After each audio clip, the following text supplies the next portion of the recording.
I paid for his studies for 5 years, and on graduation day, he repaid me with a divorce. When I decided to invest everything in his dream, I thought I was building our future together. I worked double shifts, gave up my own plans, and celebrated each of his achievements as if they were mine. Graduation was the great milestone, the moment I waited for through 5 long years of sacrifice and dedication. But on that same day, life showed me that not all dreams are shared. What came next was a journey of pain, rebuilding, and rediscovery. Today, I can say that I am a different woman, stronger, more aware, and truer to myself. I'm happy to have you here. Follow my story until the end and comment the city where you are watching from so that I can see how far my story has reached. The ceremony lights reflected in his eyes like fulfilled promises. I sat in the audience with trembling hands and a racing heart. Seeing Andrew in his cap and gown, smiling for the cameras, was more than a victory for him. It was the result of my 5 years of silent struggles. I remembered the late nights at the hospital, the double shifts, the dinners left untouched on the table. Each beat of my heart carried a piece of sacrifice. While he received his diploma, I mentally went back to the beginning of everything. The decision to support him was mine, moved by love and faith in an us that seemed unshakable. I was a nurse, he was a medical student, and together we believed in a promising future. I sold my jewelry, canceled trips, postponed my master's degree. Everyone said I was crazy, but I saw meaning in every sacrifice. That night, everything finally seemed to make sense. When we reunited after the ceremony, he was surrounded by colleagues, laughing with a lightness I hadn't seen in a long time. I ran to hug him, but he only smiled in a formal way. I ignored the strange pang that caused me, justifying it as nervousness. For me, that would be a night of celebration, of a fresh start, of harvest. All I wanted to hear from him was, "We did it."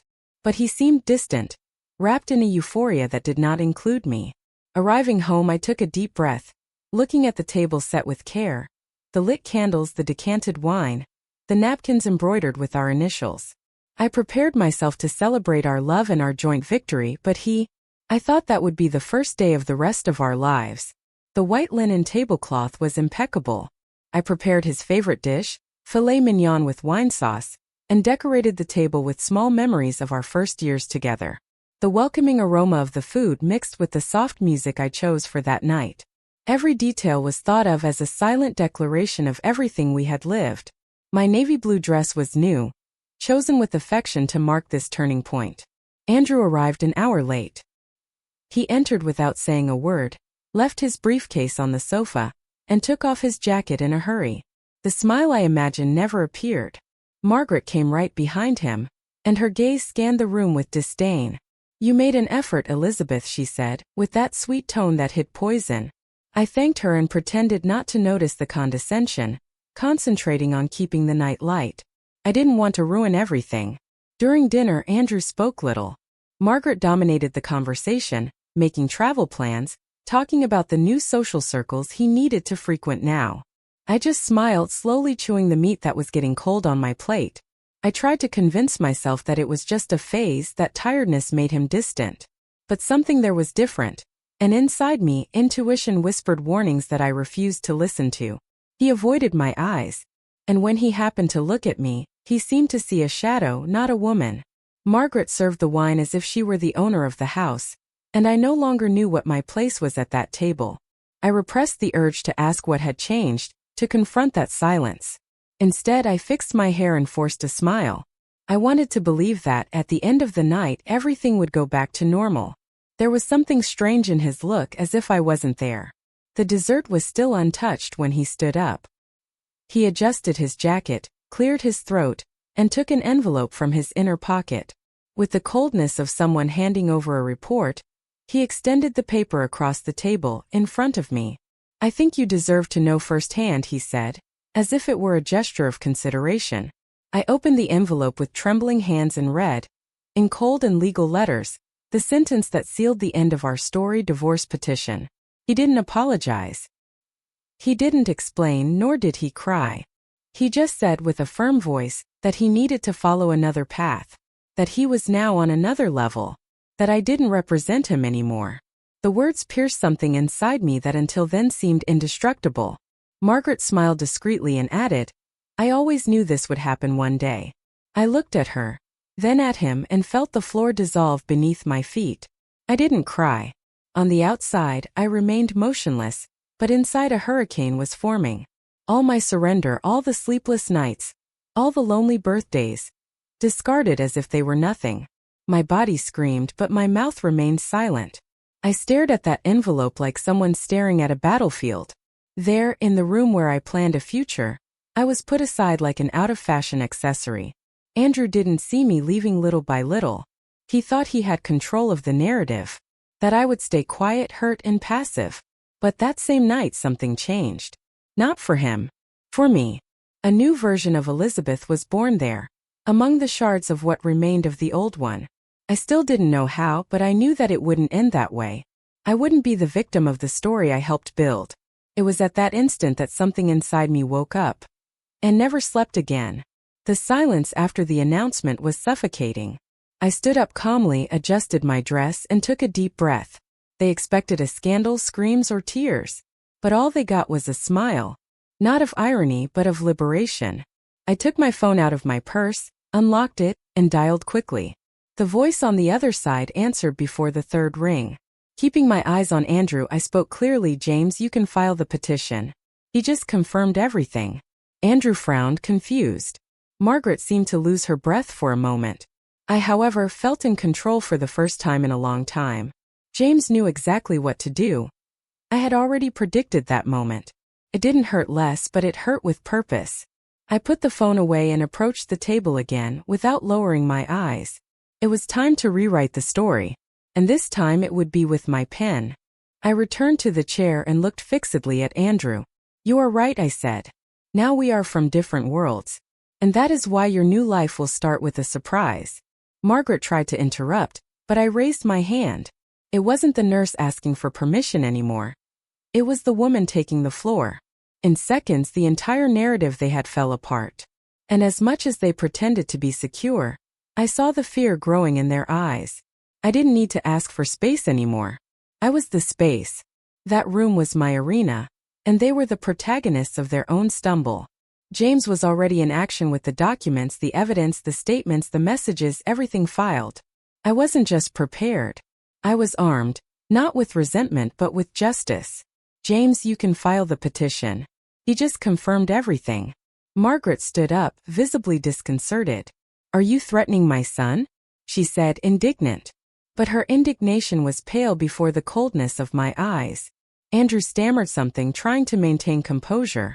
I approached the briefcase he had brought and, without ceremony, took out some papers that he probably didn't expect to see in my hands. "Do you recognize this?" I asked, showing the bank statements with suspicious transfers. The documents didn't lie. Neither the messages nor the receipts with date and time. I had gathered everything. For months I collected proof by proof, waiting for the right moment. James wasn't just my lawyer. He was my silent backup. When Andrew started to change, I started to record. Not out of paranoia, but out of survival.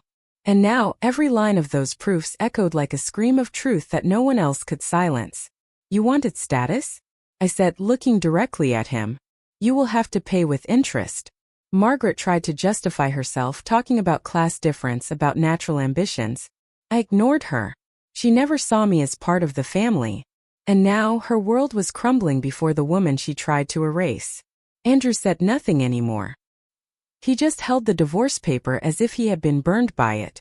The dinner had turned into a court.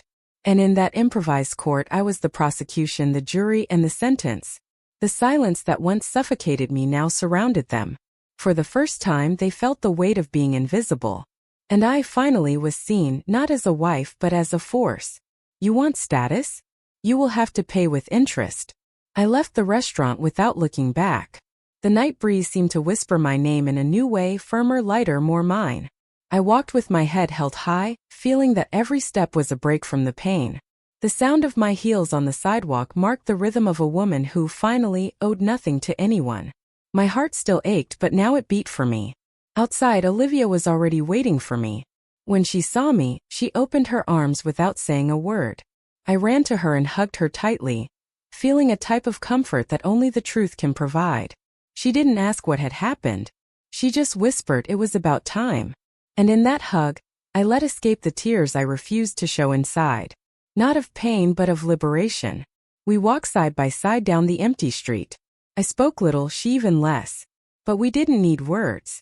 She always knew who I was even when I myself forgot. Olivia was my bridge, my mirror, my anchor.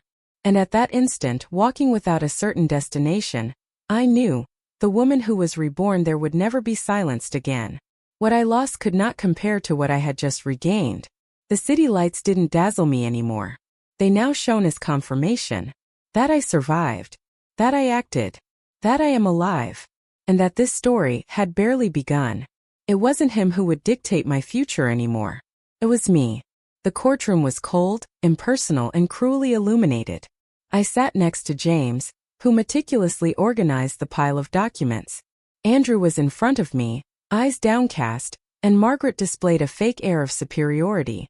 The judge entered punctually, and the silence that settled seemed to weigh on all of us. My heart beat fast, but my expression remained firm. James was the first to speak.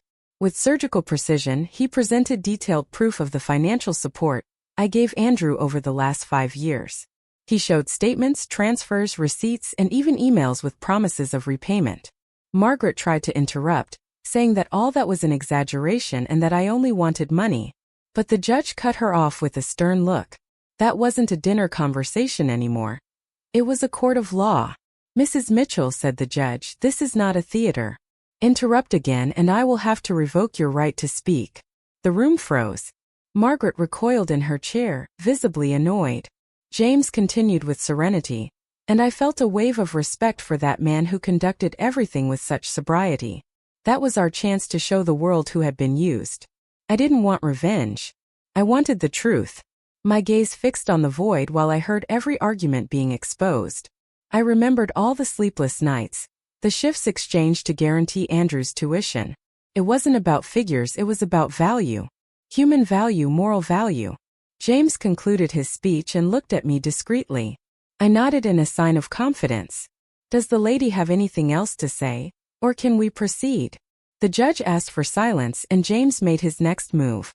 He requested an indemnity of $500,000 in reimbursement for the years of support and unilateral sacrifice. The value wasn't random. It corresponded to the estimated cost of the course, joint expenses, and material losses. Andrew widened his eyes, his shoulders slumped, and for the first time since the beginning, he seemed small. Very small. This is absurd, he murmured, but no one answered. The judge just wrote in silence. James continued explaining that it wasn't about revenge, but civil responsibility. He showed contracts, emails, message exchanges, everything that proved the partnership bond that he was now trying to erase. I observed him, not with anger, but with an almost supernatural calm. He seemed to collapse inside. Margaret tried to whisper something to her son, but he ignored her. For the first time, he seemed to feel the weight of it all without support, without a net to cushion the fall. James finished the petition firmly. If he wants to end this chapter of his life with dignity, it is fair that he pays for every page he tore out. The judge took a deep breath, paused, and then looked at me. Mrs. Cooper, do you wish to add anything? It was my turn. I stood up with serenity, faced everyone, and breathed before speaking. The words came naturally, as if they had been waiting for years to be said. It is not about money. It is about truth. There was a heavy silence when I sat down again. The judge signaled for the lawyers to approach, and everyone awaited the final answer. But before any decision was made official, I raised my hand. I asked to speak. James looked at me surprised and Margaret frowned. I stood up one more time and declared with a firm voice, I don't want the money. The room held its breath. I explained that the financial value would not bring back the years I lost, the sleepless nights, the postponed dreams. What I wanted was dignity. I asked for the betrayal, the abandonment, and the misuse of the couple's resources to be recorded in the files. Andrew lowered his head. The judge hesitated but accepted the request. After all, it was legitimate, legal, and symbolic. The sentence was about to be sealed. The judge made the formal records, and the documents were brought in. With a black pen, I signed the paperwork that legally ended the bond with the man I once called husband. Leaving the room, I didn't look back. Margaret tried to understand what had happened, But now it was too late. They lost control of the story. And I, finally, had taken back the reins of my own narrative. In the courthouse hallway, James handed me a copy of the document. I held it firmly, looked at the paper for a few seconds and smiled. A smile that mixed pain, strength, and liberation. It was the end of the cycle, but also the beginning of something much bigger. It was the end and the beginning. I left the city without telling anyone, except Olivia.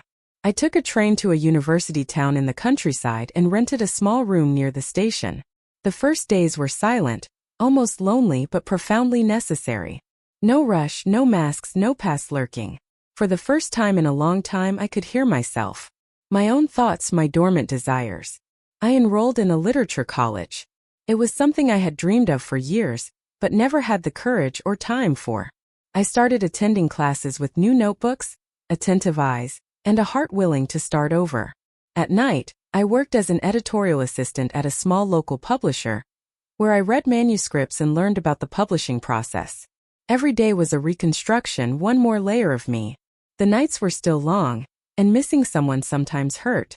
But it was a different kind of missing who I was before I erased myself. Little by little, I relearned to like my own company. The pain still existed, but now they were being healed with purpose. My words began to fill notebooks, drafts, poems, loose ideas. For the first time, I felt like the author of myself. I started using my free time to write about everything I lived. It was my way of not letting the pain turn into ruin. It would turn into a voice for other women who, like me, were erased by loves that promised everything and delivered nothing. You are still going to hear my name. Olivia showed up by surprise on an autumn afternoon. She brought an apple cake, my favorite, and a complicit smile. We spent hours talking about the new phase, about the city, about classes, and it was between one cup of tea and another that she said, "You should turn all this into a project." I laughed, thinking it was a joke, but she had already thought of everything. The idea was bigger than I imagined. The proposal was simple and powerful, to help other women who, like me, funded someone's dreams and were left behind.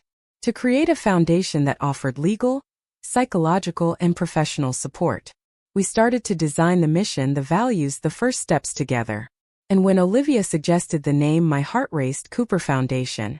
I hesitated for a moment but accepted. That pain would have a name, and it would be mine. The following days were filled with planning, contacts, and small tests. The foundation started as a web page, then a support network, then a physical space. With every woman we helped, something inside me healed too. It was as if I was finally rewriting not only my story but the stories of so many others.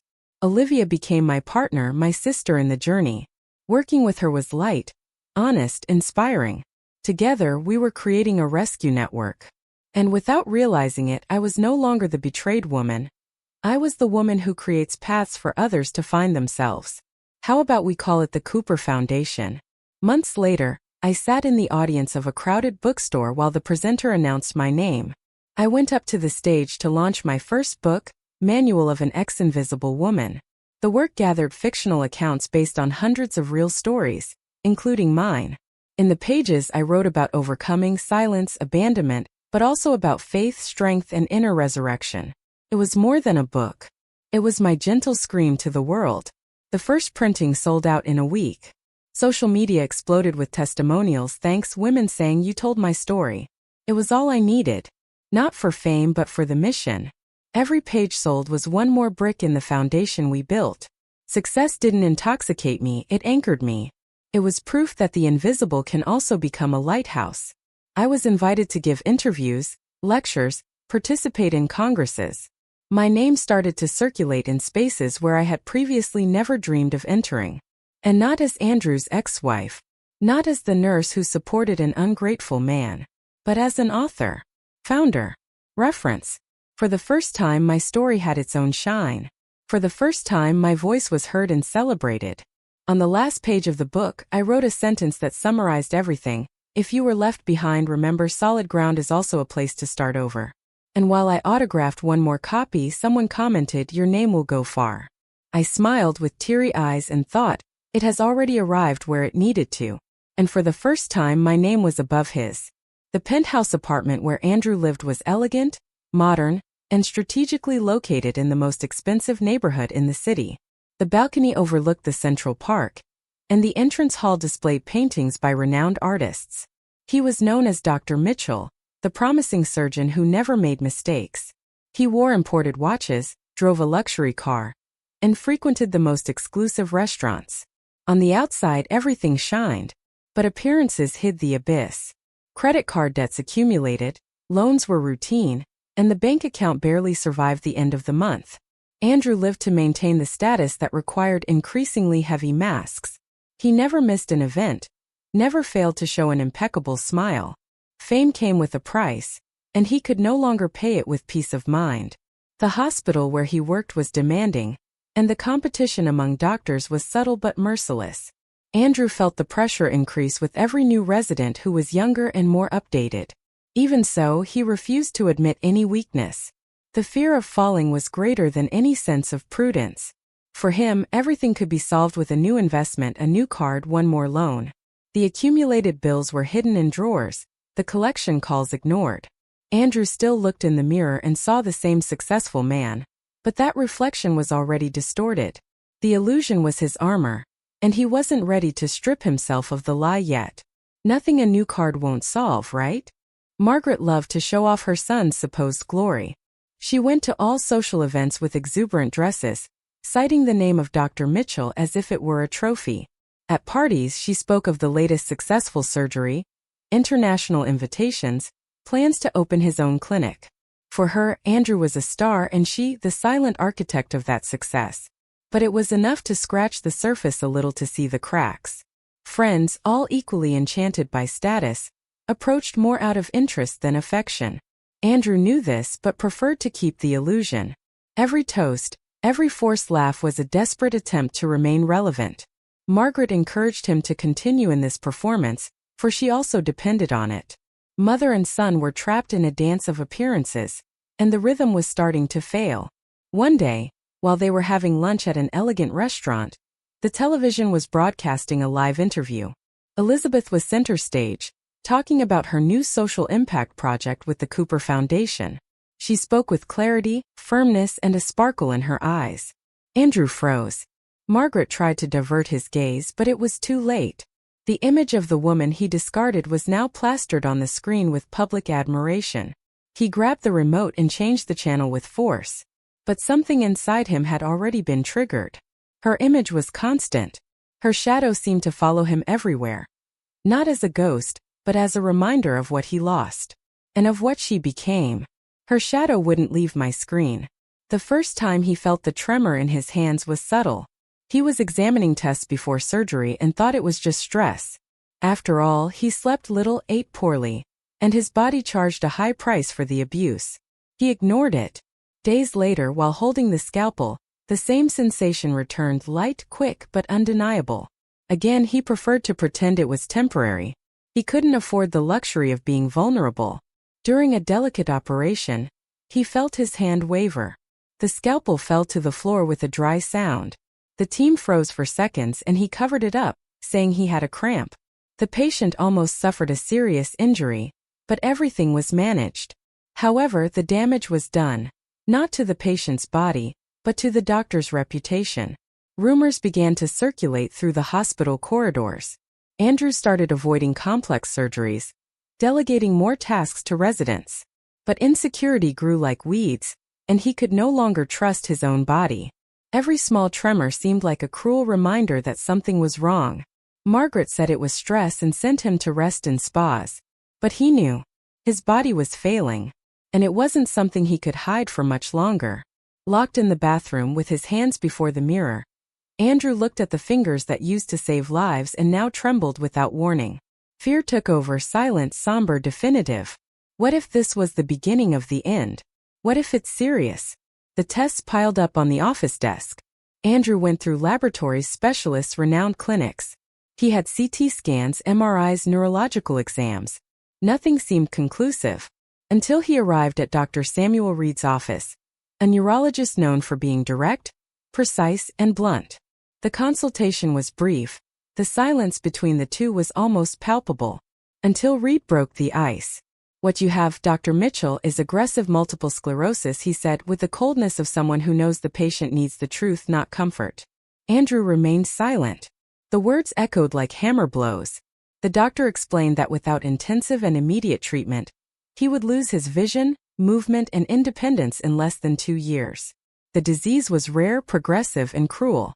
Reed handed him a brochure with information about a new treatment available in Singapore, with a high success rate. The cost? $1.5 million. There was no time to wait for a miraculous cure or a cheap option. It was act fast or prepare for degeneration. Andrew looked at the paper with fixed eyes, but inside he already felt everything collapsing. He wasn't just sick. He was afraid. He stood up from the chair slowly, as if he were learning to walk again. Pride had no function there anymore. His public image, his vanity, his armor. Everything seemed ridiculous now. He wasn't the doctor above everything anymore. He was just a man trying to save what was left of himself. We have little time. And a lot of money involved. Andrew raced against time. He gathered all statements, called the hospital, asked for an advance. It was denied. The insurance covered only part of the costs, and didn't even come close to half of what was needed. He tried for a loan with the bank where he had held an account for years, rejected. High risk, they said. Friends once so present were now busy, traveling, unavailable. His prestige didn't buy trust anymore. Margaret tried to sell some family jewelry, but the value barely covered the exams. The penthouse was mortgaged, and the luxury car was already a walking debt. Andrew began to lose his appetite, his sleep, the sparkle in his eyes. For the first time he felt the weight of being alone, not in the physical sense but emotional. Everything he built was a facade, and no one was willing to save what he helped destroy. He tried contacting former college colleagues, businessmen he helped in private surgeries.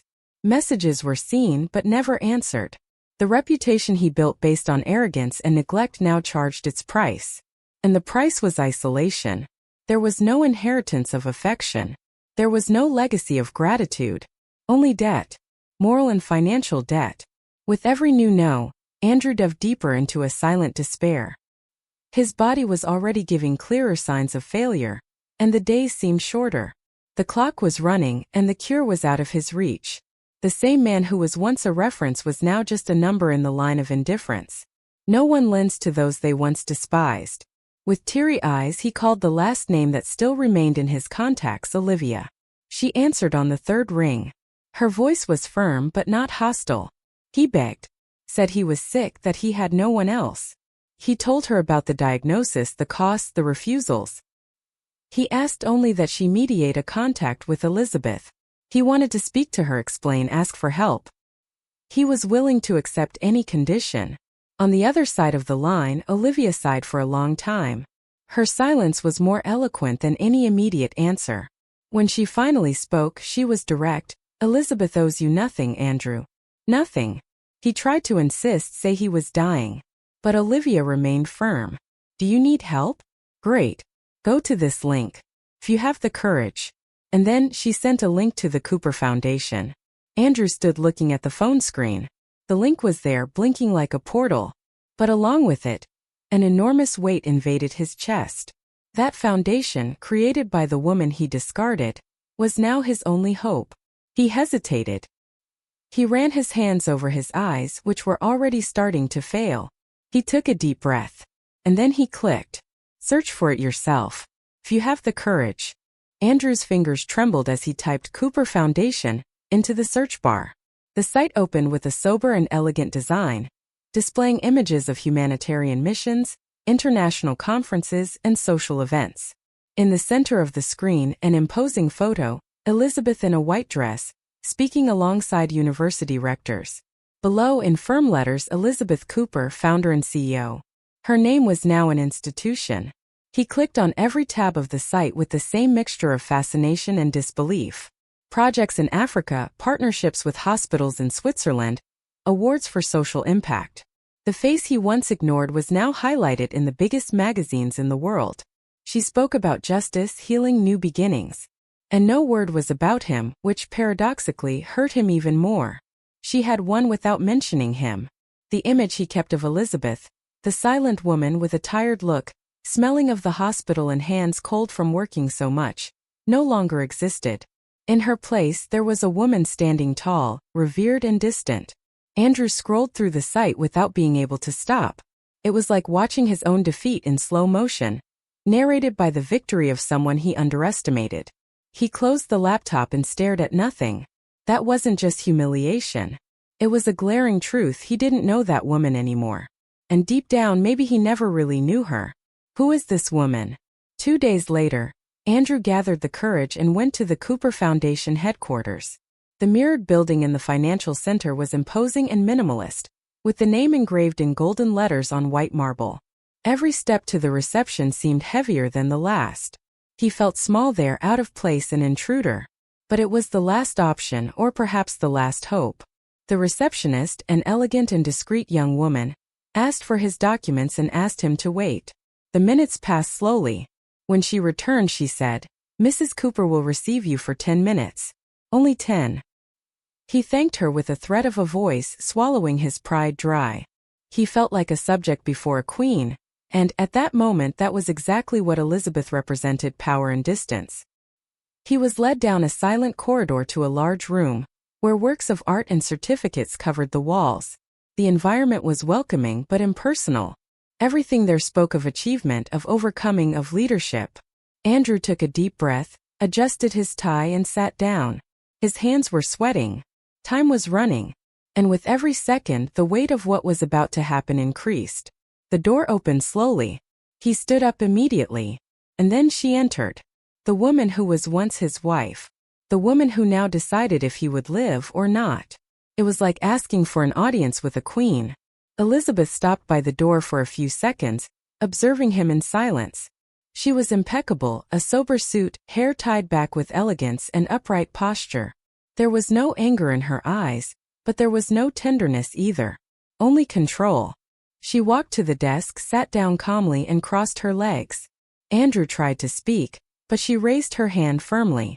"Let's get to the facts, Mr. Mitchell," she said, without wavering. She didn't call him by his first name. She didn't ask how he was. She just established the tone: professional, direct, impersonal. He swallowed the urge to justify himself. The woman in front of him wasn't the one he knew. She was now aboard, not only legal but moral. And he was there as a defendant, not as someone worthy of empathy. He tried to explain his situation, talk about the disease, the refusals, the despair. But Elizabeth showed no emotion. She just listened, with her head slightly tilted. She took a folder on the table and placed it before him. "This is your case. We have already analyzed it. The foundation helps people like you, provided they are willing to follow our rules." Andrew didn't know if he felt relief or fear. Time was running out. She stood up, pointed to the folder and said, "Read it. Then you decide. But know that, whatever your choice is, there will be no negotiation." And before leaving, she turned and said with surgical coldness, "You are here as a supplicant, and I am the board." Andrew spent the night reading every page of the folder. The clinical report was there, along with the detailed budget for the treatment in Singapore. But there was also a technical opinion. Elizabeth had analyzed his case as an investment. A body with a high risk of bankruptcy, but still with social return value. It was as if he were a volatile stock, too fragile for common investors. And the Cooper Foundation was everything but common. The document stated, with administrative coldness, that his life would cost $1.5 million.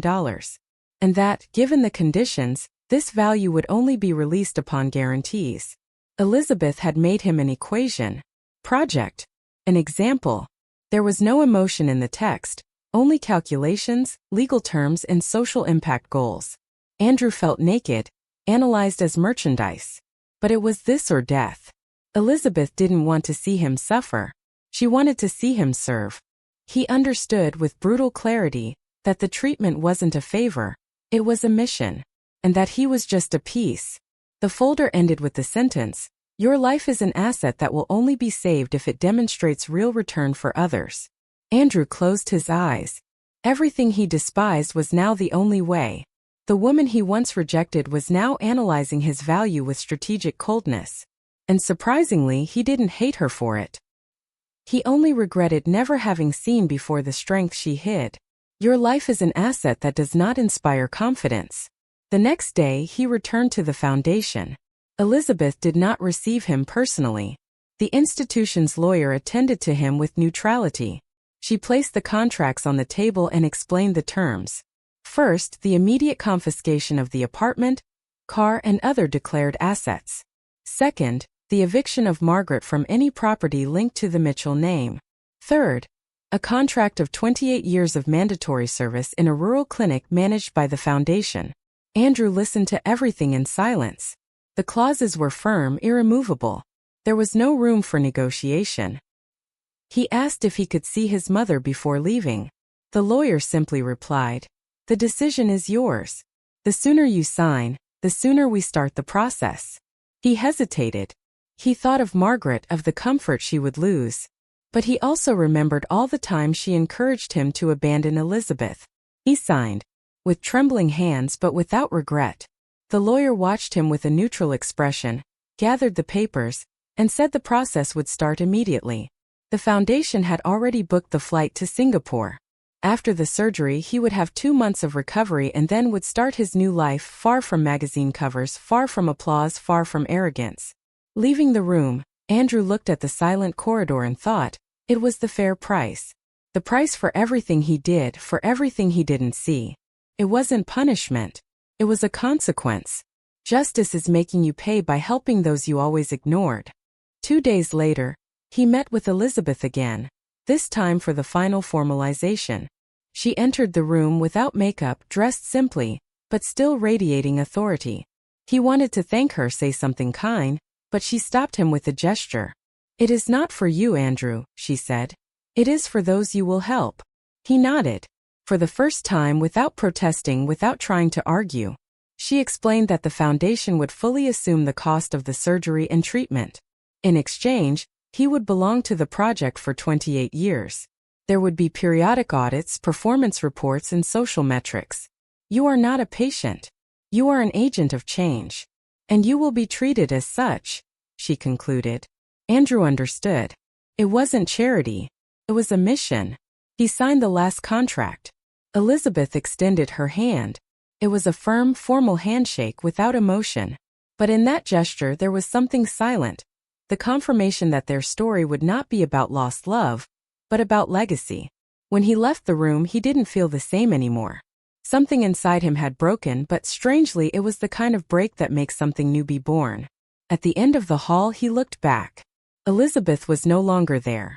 But her name, engraved in gold on the foundation wall, seemed to shine brighter. The check was issued, but the debt is eternal. The hospital in Singapore was a temple of technology and precision. The surgery was long, delicate, but successful. Andrew woke up without pain, with steady fingers, the tremor absent. Dr. Lee, responsible for the procedure, said the body's response was excellent, above average. For the first time in months, Andrew managed to hold a cup without spilling water. The following days were of intense physical therapy, focusing on muscle re-education. The medical team spared no effort, and neither did he. For the first time, the effort came from the will to recover, not for status but for function. He wanted to serve. He needed to feel that he could still be useful. Elizabeth didn't send messages, didn't call. But she paid every cent, and that said a lot. 2 months later, he was ready to return to work. But not to the luxury hospital, nor to the rooms with air conditioning and glass walls. His destination was different. The foundation had already booked his transport and provided the address. Andrew didn't question. He knew that was part of the deal. He exchanged the white coat for a simple uniform, and the applause for silence. On the plane, he looked at his restored hands. They were firm, ready, renewed. But what had really changed was what he would do with them from there on. The hands came back. But time was no longer mine. The rural clinic was in the interior of a state forgotten by the media, by governments, and by large institutions. Wooden houses, barefoot children, shy smiles, and dirt roads. Upon arriving, Andrew felt the shock of the contrast. The office was improvised, with few pieces of equipment and a daily line of patients. It was another world, one he never wanted to know. The housing offered by the foundation was a simple house, with a single bed, an outdoor bathroom, and old furniture. No luxury, no expensive mirror, no fast Wi-Fi. Just the basics to live and work. The shifts were long, the stories hard, and time seemed to drag. But there, between tiredness and simplicity, something new began to sprout. Margaret, evicted from the apartment where they lived, now occupied a small rented property on the outskirts of a nearby city. She complained about the conditions, blamed Elizabeth for everything, but received no more answers. Andrew visited her when he could. Even without glamour, she was still his mother. But the conversations, once full of judgment, were now short, dry, distant. The tie that united them weakened every day. The nights in the new house were silent. Andrew read, studied, wrote reports for the foundation. He had time, but he wasn't free. It was like being in a moral prison, one that he himself helped build. It was the world I always despised. The first consultations were hard. Patients arrived with chronic pains, poorly treated injuries, diseases neglected for years. Andrew felt powerless before the scarcity of resources. But instead of complaining, he learned to improvise. He made partnerships with local NGOs, asked for donations, renovated a room with his own hands. That once arrogant doctor now listened and understood. The children started running to him when he arrived. The elderly called him son. Mother said he had hands of an angel. The team, previously suspicious, began to admire him in silence. Andrew still didn't smile like before, but his eyes started to shine in another way. That place wasn't just his sentence. It was beginning to look like a chance for redemption too. He started writing small reports about the cases he attended. Not as a vent but as learning. He wanted to remember. He wanted to feel. With every new patient he reviewed past choices and tried somehow to compensate. The healing he offered to others seemed, little by little, to heal something inside him too. But there was still doubt. Would all this effort, all this surrender, be enough? Would he one day manage to look in the mirror and say he paid his debt? Or would guilt be his eternal companion? Will this ever be enough to redeem me? On a rainy summer day, Elizabeth arrived at the clinic without prior notice. She came accompanied by 2 coordinators from the foundation for an annual audit. Andrew saw her from afar, walking among the patients with firm steps. She wore a beige dress, discreet, but her presence was dominant. He wanted to speak but didn't have the courage. She didn't look for him either. During the inspection she visited every room, read reports, talked to employees. When she arrived at Andrew's office, she just entered, observed in silence, read the records and left. No words. No look. But deep down he knew that absence of speech said more than any speech. She saw his effort, recognized his transformation, but silence was the price of the past. At the closing meeting, Elizabeth praised the unit's progress and allocated more resources for equipment. She was applauded by residents, photographed by children, celebrated by the community. Andrew watched from afar. The world applauded her and he just watched. But not with envy, with respect, with regret, and perhaps with silent gratitude. When she left a sealed note on the director's desk. In it only 3 words: keep serving well. His work speaks, but her silence speaks louder. Some weeks later Olivia appeared. She was more serene with the same look she always carried, firm, honest, penetrating. She handed him an envelope from the foundation. It was an official communication. Andrew opened it with restless hands. Inside, a letter signed by the board of the Cooper Foundation, saying that, after 10 years of exemplary service, the contract could be reduced to 15. The clauses were clear: he would have to maintain excellence, prove social impact, train new doctors for the cause. Andrew read everything carefully. He felt a lump in his throat. There was still a way, a breath, a hope, but also a brutal responsibility. The foundation didn't free him. It only gave new forms to the weight he carried. Olivia didn't comment on the letter. She just had tea with him and commented on the weather. Before leaving, she looked him in the eyes and said, "There is still time to make this something that matters." He nodded. For the first time, without resentment. He was grateful. For the chance. For the pain. For the woman he had lost. And who still extended a hand to him, even if distant. That night, Andrew looked at the stars. The contract was still long. But now he understood it wasn't about pity anymore. It was purpose. There was still a chance. But no shortcuts. On a Sunday night, tired from the shift, Andrew turned on the TV. The broadcast of a new ceremony of the Cooper Foundation was playing.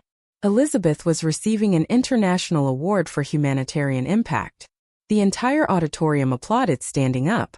She went up to the stage with the same bearing she always carried.